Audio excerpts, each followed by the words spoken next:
Nous voici donc à Varennes-sur-Allier pour le premier GPO de la saison 2012 avec Jacques Goas qui va nous parler un petit peu des orientations de la fédération pour ce championnat de France 2012. Eh bien, les orientations, elles sont assez simples. On est dans la continuité puisque les GPO 2012 seront organisés sur 5 meetings. On est aujourd'hui sur le premier meeting à Varennes-sur-Allier. On a une belle organisation qui présage d'une belle compétition également avec le championnat du monde qui se déroulera le mois prochain. Donc voilà, un vrai savoir-faire de la part de l'équipe de Jean-Jacques Pendanx, l'organisateur, et avec un beau plateau. Donc on lance les GPO de la meilleure façon.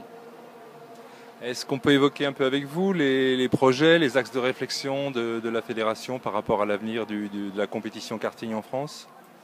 Bien, il y a plusieurs axes de réflexion. Le premier, donc, qui concerne le haut niveau ici, où effectivement l'objectif c'est d'avoir toujours une série vitrine qui montre à la fois le savoir-faire des organisations en France pour voilà, mettre en avant la discipline karting avec ce qu'elle a de meilleur. Et puis également, c'est recentrer aussi sur nos catégories nationales, puisque c'est aussi par ces catégories que sortent des grands champions.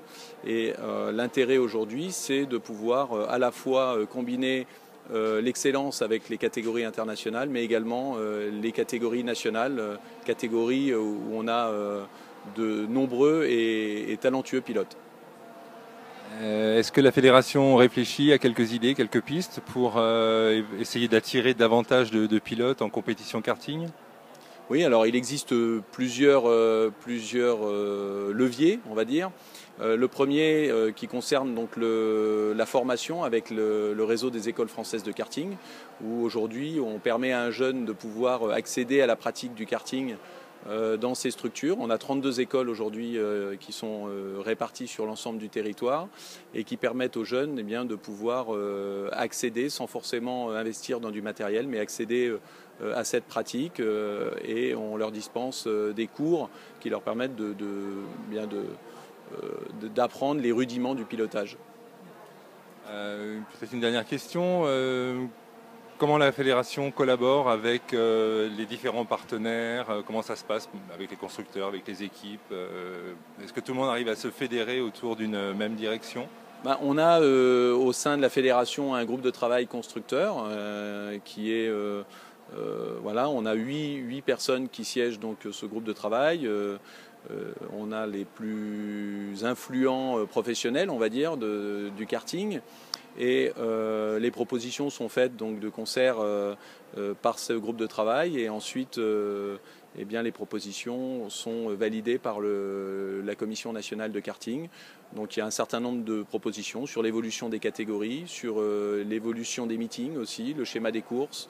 Voilà, il y a pas mal de sujets qui sont abordés et qui donnent un éclairage assez intéressant avec une vision des professionnels et du milieu auprès des élus qui, eux, peuvent prendre des décisions en toute connaissance de cause.